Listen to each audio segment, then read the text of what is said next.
इतिहास वीरों की कहानियों से भरा पड़ा है, लेकिन कुछ कहानियां ऐसी होती हैं जो न केवल प्रेरणा देती हैं, बल्कि रगों में बहते लहू को भी उबाल देती हैं।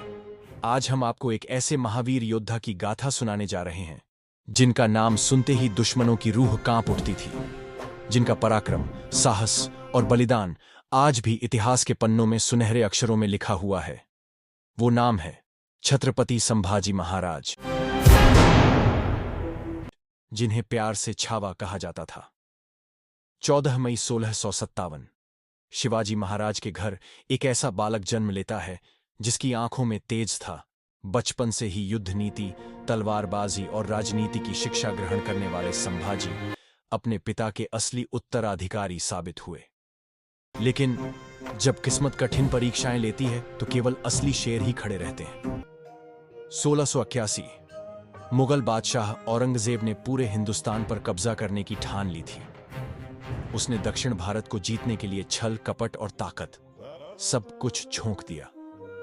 पर क्या उसे पता था कि उसके सामने कोई साधारण राजा नहीं, बल्कि छत्रपति संभाजी महाराज खड़े होंगे। संभाजी महाराज ने अपनी तलवार से मुगलों की सेनाओं को धूल चटा दी।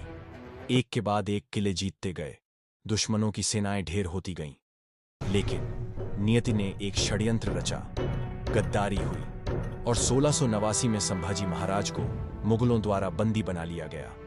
औरंगजेब को लगा कि संभाजी महाराज उसकी क्रूर यातनाओं से डरकर इस्लाम कबूल कर लेंगे, लेकिन उसे नहीं पता था कि वो एक मराठा शेर से टकरा चुका है। संभाजी महाराज ने कहा, मैं शिवाजी महाराज का पुत्र हूं।